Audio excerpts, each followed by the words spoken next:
తాకట్లో ఉన్న మీ బంగారాన్ని విడిపించి ఆ రోజు ఆన్లైన్ రేటుకి కొంటాం. Sharma gold company. నమస్కారం, సుమన్ టీవీకి స్వాగతం. నేను మానస. ఈ రోజు మనతో పాటు ఉన్నారు ప్రముఖ జ్యోతిష్యుడు, జ్యోతిష్య రత్న, జ్యోతిష్య చక్ర వైభవ నిపుణ డాక్టర్ రాళ్లపల్లి రవికుమార్ గారు. వారితో మాట్లాడదాం. ఈ సెప్టెంబర్ మాసానికి సంబంధించిన ద్వాదశ రాశుల యొక్క మాస ఫలితాలు ఏ విధంగా ఉన్నాయనే విషయాలు తెలుసుకుందాం. అలాగే దాంతోపాటు సెప్టెంబర్ మాసంలో మనకి గ్రహణం కూడా ఉంది కాబట్టి ఆ విషయాలు కూడా మనం తెలుసుకునే ప్రయత్నం చేద్దాము. గురుగారు నమస్కారం అండి. నమస్కారం గురుగారు, ముందుగా సెప్టెంబర్ మాసంలో గ్రహస్థితి అంటే నవగ్రహాలు ఏ స్థానాల్లో ఉన్నాయి అనే విషయాలు తెలియజేయండి. తపోనమ్మ. ప్రదిందు సమాకారే పరబ్రహ్మ స్వరూపిణి వాసరాపీఠ నిలయే సరస్వతి నమస్తుతే. సుమన్ టీవీ ప్రేక్షకులకి నమస్కారం. ద్వాదశ రాశుల్లో నవగ్రహాలు సెప్టెంబర్ నెలలో ఎక్కడున్నాయో ఇప్పుడు తెలుసుకుందాం. ముఖ్యంగా శని వచ్చేసి మనకి మీన రాశిలో ఉన్నారు, రాహు వచ్చేసి మనకి కుంభరాశిలో ఉన్నారు, అలాగే కేతు వచ్చేసి మనకి సింహరాశిలో ఉన్నారు, గురువు మనకి మిథున రాశిలో ఉన్నారు, అలాగే శుక్రుడు కూడా మనకి సింహరాశిలో ఉన్నారు. శుక్రుడు వచ్చేసి మనకి 15/9/2025 నుంచి శుక్రుడు మనకి సింహరాశిలోకి వస్తున్నాడు. అలాగే బుధుడు కూడా మనకి 15/9/2025 నుంచి శుక్రుడు ఉచ్చస్థానమైన కన్యారాశిలోకి వస్తున్నాడు. అలాగే తులారాశిలో మటుకు కుజుడు ఈ నెలల్లో ఉంటాడండి. ఇది కాకుండా గ్రహణం కూడా ఉంది మనకి ఈ మాసంలో. సంపూర్ణ చంద్రగ్రహణం 7/9/2025 ఆదివారం రోజున సంపూర్ణ చంద్రగ్రహణం ఉంది. ఇది కూడా రాత్రి 9:58 నుంచి నెక్స్ట్ రోజు 8/9/2025 తెల్లారగట్ల 1:26 వరకు సంపూర్ణ చంద్రగ్రహణం ఉంది. ముఖ్యంగా ఈ సంపూర్ణ చంద్రగ్రహణం ఏ రాశుల మీద ఎఫెక్ట్ ఉండదండి. ఓన్లీ కుంభరాశి, కొంచెం మీన రాశి మీద ఎఫెక్ట్ ఉంటుంది. ఎందుకంటే కుంభరాశిలో శతభిషం 4వ పాదం మీకు వస్తుంది కాబట్టి శతభిష నక్షత్రం మొత్తానికి దాని ఎఫెక్ట్ ఉంటుంది. అలాగే పూర్వభాద్ర నక్షత్రం మీద కూడా వస్తుంది. పూర్వభాద్ర ఏంటంటే మనకి కుంభరాశిలో 1వ పాదంలో ఉంటుంది, 2, 3, 4 పాదాలు మీన రాశి మీద కూడా ఉంటుంది కాబట్టి ఇది కాకుండా కూడా వీళ్ళకి ఏలినాటి శని కూడా నడుస్తుంది. ఏలినాటి శని ప్లస్ చంద్రగ్రహణం నడుస్తుంది కాబట్టి కొంచెం ఇంపాక్ట్ ఎక్కువగా ఉంటుంది. ముఖ్యంగా కుంభరాశికి కొంచెం తక్కువగా ఉండొచ్చు, ఎందుకంటే కుంభరాశి అధిపతే శని కాబట్టి ఏలినాటి శని నడుస్తున్నా కూడా శని అంత దారుణంగా అయితే ఉండడు. కానీ గ్రహణ ఎఫెక్ట్ మటు ఖచ్చితంగా ఉంటుందని, సో జాగ్రత్తగా ఉండడం ఉత్తమం. సో శతభిష నక్షత్రంకి పూర్వభాద్ర నక్షత్రం మీదే చంద్రగ్రహణం వస్తుంది కాబట్టి ఈ 2 నక్షత్రాల వాళ్ళు కొంచెం జాగ్రత్తగా ఉండాలి. అలాగే కుంభరాశి మీన రాశి వాళ్ళు కూడా కొంచెం జాగ్రత్త వహించి చిన్న చిన్న శాంతులు చేయించుకుంటే సరిపోతుంది. ఇది నవగ్రహాలు ద్వాదశ రాశిలో ఈ స్థానాల్లో సెప్టెంబర్ మాసంలో ఉన్నాయి. గురుగారు, మరి ద్వాదశ రాశిలో మొదటి రాశి అయిన మేషరాశి వాళ్ళకి ఈ నెల సెప్టెంబర్ మాసం ఏ విధంగా ఉంటుంది తెలియజేయండి. తప్పకుండా. మేషరాశి అనగానే మనకి అశ్విని 1, 2, 3, 4 పాదాలు, భరణి 1, 2, 3, 4 పాదాలు, కృత్తిక 1వ పాదం, ఈ నక్షత్రాల సమూహంతో మనకి మేషరాశిలోకి వస్తుంది. సాధారణంగా మేషరాశి అంటేనే అధిపతి కుజుడు అన్నమాట. సో వాళ్ళు చాలా ఫైరీగా ఉంటారు, అంటే చాలా వేడి శరీరం ఉంటుంది, చాలా ధైర్యంగా ఉంటారు, కొంచెం మొండితనం కూడా ఉంటుంది. సో ఇవన్నీ కలగలుపు అనేది మేషరాశి యొక్క ప్రత్యేకత అన్నమాట. సో వీరు సాధారణంగా ఎవరి మాట వినరు, విన్నట్టు నటిస్తారు. అందరినీ కూడా వాళ్ళు ఏదైనా డౌట్స్ వచ్చినా అడుగుతారు, ఏదైనా క్వశ్చన్స్ వచ్చినా అడుగుతారు, కానీ ఫైనల్గా ఆన్సర్ మటుకు వాళ్ళు ఏమనుకున్నారో అదే చేస్తారు. అలా ఉంటుంది మరి సాధారణంగా వీళ్ళ యొక్క ప్రవర్తన. వీళ్ళు సాధారణంగా ఈ మొండితనం అలానికి వచ్చి ఏంటంటే పనులన్నీ ఆలస్యం అవడం, అలాగే మేజర్ వర్క్ అయినా ఇద్దాను కూడా వీళ్ళు ఈ మొండితనం, ఈ కోపం, చికాకుతో ఉండడం అలానే కొన్ని అవకాశాలు మిస్ అయ్యేందుకు కూడా అవకాశాలు ఉంటాయి. ఇప్పుడు ప్రస్తుతం మటుకు మనం గోచారీత్యా చెప్పుకుంటాం కాబట్టి ఈ మేషరాశికి వ్యయ స్థానంలో శని ఉన్నాడు. సో ఏలినాటి శని కూడా మొన్న మార్చ్ 31 నుంచి స్టార్ట్ అయింది. సో సాధారణంగా వ్యయ స్థానం అనేది ఏంటంటే ఖర్చు స్థానం, నిద్రాస్థానం.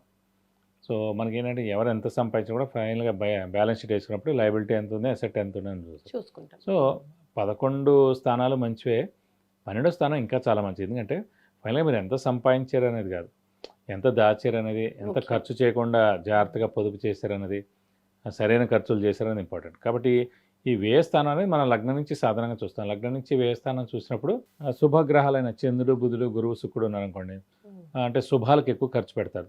అలా కాకుండా మిగతా గ్రహాలు ఉన్నాయనుకోండి, అవన్నీ అనవసరమైన ఖర్చులు ఉంటాయి అన్నమాట. అలవాటుగాను, ఎవరికో ఫ్రెండ్స్కి ఇచ్చారనో, ఏదో బెట్టింగ్ పెట్టారనో, స్పెక్యులేషన్ గాను, ఇలా ఏవోటి జరుగుతుంటాయి అన్నమాట. కాబట్టి ఇప్పుడు మనం ప్రస్తుతం గోచారీత్యా చూసుకుంటాం కాబట్టి రాశి నుంచి వ్యయ స్థానంలో శని ఉన్నాడు కాబట్టి శని వ్యయ స్థానంలో ఉంటే నిద్ర తక్కువ పడుతుంది. అంటే ప్రస్తుతం ఎలాంటి శని ఎఫెక్ట్ అవ్వచ్చు, అయితే శని వ్యయలో ఉండొచ్చు. దీనివల్ల స్ట్రెస్, స్ట్రెయిన్, మానసిక ఆందోళన ఎక్కువగా ఉండడం, అలాగే ఖర్చు స్థానం కాబట్టి శని ఉన్నాడు కాబట్టి డబ్బు ఖర్చు విపరీతంగా ఉండడం, వృధా అవ్వడం అలాంటివి కూడా జరుగుతుంటాయి అన్నమాట. ఎవరో ఫ్రెండ్ అడిగారు డబ్బులు ఇచ్చాం, సో అది వెంటనే రాదు, సో ఎప్పటికో కానీ తిరిగి మళ్ళీ రాదన్నమాట. కొంతమందికి డబ్బులు ఇస్తాం, వాళ్ళు పారిపోవచ్చు, ఇలాంటివన్నీ కూడా జరుగుతాయి. అంటే ఫైనాన్షియల్ లాస్ జరిగేందుకు అవకాశాలు ఎక్కువగా ఉన్నాయి. సో శ్రమ, కాలం, ధనం వ్యర్థమయ్యేందుకు అవకాశం ఉంది. రావాల్సిన బాకీలు ఆలస్యం అవుతాయి. షూరిటీస్ పెట్టకండి, స్పెక్యులేషన్స్ జోలికి వెళ్ళకండి. బాగా కష్టపడితే కానీ పనులు జరగవు. కొంచెం మిశ్రమంగా ఉంది కాబట్టి మౌనంగా ఉండడం ఉత్తమం ఈ నెలలు కూడా. నేను ప్రస్తుతం మనకి గురువు కూడా తృతీయ స్థానంలో ఉన్నాడు, గురుబలం లేదు. అలాగే సినిమా వేయ స్థానంలో ఉన్నాడు, ఏలినాడ్సే నడుస్తుంది. ఒక రాహుకేతుల బలం మటుకు పరిపూర్ణంగా, ఎందుకంటే రాహు లాభస్థానంలో ఉన్నాడు, పంచమ స్థానంలో కేతు ఉన్నాడు కాబట్టి ప్రస్తుతం అదంటే ఓవరాల్గా జాతకం ఇండివిజువల్గా బాగుందనుకోండి, గోచరం అంత ఎఫెక్టే ఉండదు. ఇప్పుడు జాతకం కూడా బాగాలేదనుకోండి, ఉన్నంతలో చాలా మిశ్రమంగా ఉందనుకోండి, ఇప్పుడు గోచారం కూడా మిశ్రమం ఉంది కాబట్టి కొంచెం బాగా కష్టపడాల్సి వస్తుందన్నమాట జీవితంలో. కాబట్టి వీళ్ళు కొంచెం మౌనంగా ఈ నెలలు ఉంటే మటుకు బాగుంటుంది. అలాగే మెయిన్ ఈ విదేశానికి ఎవరైనా వెళ్ళాలని అనుకుంటే మటుకు ఇది సరైన సమయం. ఎందుకంటే ఖచ్చితంగా ఏలినాడ్సే నడుస్తాం కాబట్టి విదేశీయానానికి ఇది బెస్ట్ అనువైన సమయం. అలాగే విద్యార్థులు కూడా ఫారెన్ వెళ్ళి చదువుకోవాలనుకున్నా కూడా, లేదంటే ఉద్యోగం చేయాలనుకున్నా కూడా ఖచ్చితంగా ఇది సరైన సమయం అని చెప్పుకోవచ్చు.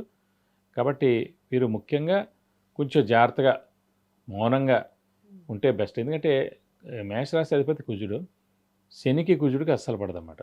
అందుకే ఏలినాటి శని కానీ, అర్ధాష్టమ శని కానీ, అష్టమ శని కానీ నడిచినప్పుడు మేషరాశి అయినా వృశ్చిక రాశి అయినా అధిపతి కుజుడు కాబట్టి వాళ్ళకి ఎఫెక్ట్ ఎక్కువగా ఉంటుంది. సింహరాశి వాళ్ళకు కూడా అధిపతి రవి కాబట్టి ఈ రవి కుజులకి శని అస్సలు పడ్డమాట. కాబట్టి మేషరాశి, వృశ్చిక రాశి, సింహరాశి వాళ్ళు చాలా కష్టపడాల్సి ఉంటుంది అన్నమాట. కాబట్టి కొంచెం మౌనంగా ఉండడం ఉత్తమని నా అభిప్రాయం. డబ్బులు ఎవరికి ఇవ్వకూడదు అంటున్నారు, వ్యాపారాలు ఏమైనా చేయొచ్చా? వ్యాపారస్తులకి ఏంటంటే ఇప్పుడు మిశ్రమంగా ఉంది కాబట్టి మౌనంగా ఉండడం ఉత్తమం. ఏం నడుస్తాం ప్రస్తుతం అలాగే నడిపించడం బెస్ట్. ఎందుకంటే ఎక్స్పాన్షన్ జోలికి వెళ్ళడం, అంటే క్రెడిట్స్ ఇవ్వడం, కొత్త వ్యాపారం చేయడం ఇవన్నీ చేయకూడదండి. నేను అవి చేస్తే కనుక మళ్ళీ లాస్ వస్తుంది, డిలేస్ అయిపోతాయి, వాడు ఇవ్వకుండా ఎగ్గొట్టేస్తాడు, ఇవన్నీ కూడా జరిగేందుకు అవకాశం. ఎందుకంటే ఏలినాటి శని అంటేనే ఏదో ఒక విధంగా నష్టం. అది అనారోగ్య రీత్యానా, ఆర్థిక రీత్యానా, ఇంట్లో భార్యాభర్తల మధ్యన గొడవల, లేకపోతే ఇంకేమైనా ఇష్యూసా, అలాగే పేరెంట్స్తో అయినా ప్రాబ్లమా, బ్రదర్స్తో ఏవో ఒక ఇబ్బందులు అలా ఉంటూనే ఉంటాయి ఇంట్లో కానీ, ఆఫీస్లో కానీ, ఆర్థికంగా కానీ, ఆరోగ్యపరంగా కానీ. కాబట్టి మనమే జాగ్రత్తగా ఉన్నాం అనుకోండి, ముందు ఆర్థికం అనేది కట్ అయిపోయిందంటే ఫస్ట్ ఆఫ్ ఆల్ మనశ్శాంతి ఉంటుంది. ఇంట్లో వాళ్ళు కూడా ఎందుకు డబ్బులు ఇచ్చావు, అనవసరంగా పోగొట్టుకుని, ఇవన్నీ మనకి ఇబ్బందులు ఉండమాట. కాబట్టి వ్యాపారస్తుల మటుకు గడ్డు కాలం అని చెప్పాను కానీ మిశ్రమంగా ఉంది కాబట్టి మౌనంగా ఉండి జాగ్రత్తగా ఏం నడుస్తుందో అది నడిస్తే సరిపోతుంది. అప్పులు కూడా చేయాల్సి ఉంటుంది, కొత్త అప్పులు కూడా. సో కాబట్టి మనం క్రెడిట్స్ మటుకు ఇవ్వకుండా ఉంటే బెస్ట్ అండి. స్థానచలనం ఏమైనా ఉందంటారా ఈ మాసంలో మేషరాశి వాళ్ళకి? అంటే ఏలినాటి సినిమా నడుస్తుంది కాబట్టి ముఖ్యంగా స్థానచలనం అనేది ఉంటుందండి. సో ఈ స్థానచలనం అవుతేనే మంచిది. ఎందుకంటే ఎప్పుడైతే నవగ్రహాలతో పాటు మనం కూడా కదలిక ఉంటుందో సో అది సరైన సమయం అనమాట. సో మామూలుగా ఏంటంటే అయ్యో మనకి ఏలినాటి సినిమా నడుస్తుంది, మనకి ట్రాన్స్ఫర్ వచ్చింది, మనం వెళ్లకుండా ఉంటే బెస్ట్. ఎందుకంటే ఇక్కడే పేరెంట్స్ ఉన్నారు, వైఫ్ పిల్లలందరూ ఇక్కడే ఉన్నారు, ఈ ఊరు నాకు నచ్చిందని అనుకోకూడదు. ఎందుకంటే అది సరైన సమయంలోనే స్థానచలనం మనకు వచ్చింది గ్రహాల సంచారం ద్వారా. సో మనం దాన్ని ఆపుకున్నాం అనుకోండి, మనకు చాలా కష్టకాలం సమయం వచ్చినప్పుడు జాబ్ పోవడం కానీ, లేదంటే ఖచ్చితంగా కంపల్సరీ ట్రాన్స్ఫర్ రావడం కానీ, ఆ ఊరు మారడం కానీ, ఇవన్నీ జరిగేందుకు అవకాశం ఉంటాయి. లేకపోతే ఇల్లు మారడం కానీ, ఇవన్నీ కూడా. సో ఖచ్చితంగా గ్రహాలతో పాటే మనం కూడా సంచరించాం కానీ మళ్ళీ వెంటనే తిరిగి రావచ్చు. ఫస్ట్ ఆఫ్ ఆల్ స్థానచలనం అనేది ఉందనుకోండి, ముందు ఆ ప్లేస్ నుంచి జరిగిపోవాలన్నమాట. ఇంకా అక్కడ గాలి, మనకి వాతావరణం, వాటర్ ఇవి ఏవి పడదన్నమాట ఆ కొన్ని రోజుల పాటు. సో మనం అక్కడి నుంచి జరిగిపోవాలి. జరిగిపోయిన తర్వాత మళ్ళీ ఆటోమేటిక్గా మళ్ళీ మనం వెనక్కి రావచ్చు. మరి మేషరాశి వాళ్ళు మొత్తంగా ఈ సెప్టెంబర్ మాసంలో ఎలాంటి పరిహారాలు పాటిస్తే మంచిదంటారు? సాధారణంగా మేషరాశి వారికి శివుణ్ణి, ఆంజనేయ స్వామిని ఎక్కువగా ఆరాధిస్తారండి. అదే రెండు దేవుళ్ళని ఎక్కువగా పూజిస్తే మంచిదన్నమాట, శివుని కానీ ఆంజనేయ స్వామి కానీ. ప్రస్తుతం మనకున్న ఈ ఇబ్బంది మూలాన్ని ఏంటంటే ముఖ్యంగా ఆంజనేయ స్వామిని గట్టిగా పట్టుకోవాలి. ఎందుకంటే ఏలినాటి శని ఎఫెక్ట్ కూడా నడుస్తుంది కాబట్టి ఆంజనేయ స్వామిని, అలాగే మన వెంకటేశ్వర స్వామిని కూడా గట్టిగా పట్టుకుని 41 ప్రదక్షిణాలు వాళ్ళ గుళ్ళకి వెళ్ళి చేయడం. అలాగే ఇప్పుడు ఏలినాటి శని కాబట్టి ప్రతి శనివారం ఉపవాసం అనేది పెట్టుకోవాలి. ఎందుకంటే 7.5 ఏళ్ల పాటు ఉంటుంది కాబట్టి పర్మనెంట్ రెమెడీ ఒక 7.5 సంవత్సరాలు మనకి ప్రతి శనివారం ఉపవాసం ఉంటే చాలా మంచిది. వీలైతే ఒకసారి రక్తదానం శనివారం రోజున చేస్తే చాలా మంచిది. అలాగే ఇందాక చెప్పినట్టు ఆంజనేయ స్వామి అష్టోత్తరం, అలాగే మనకి వెంకటేశ్వర స్వామి అష్టోత్తరం రోజు చదువుకుంటే చాలా మంచిది.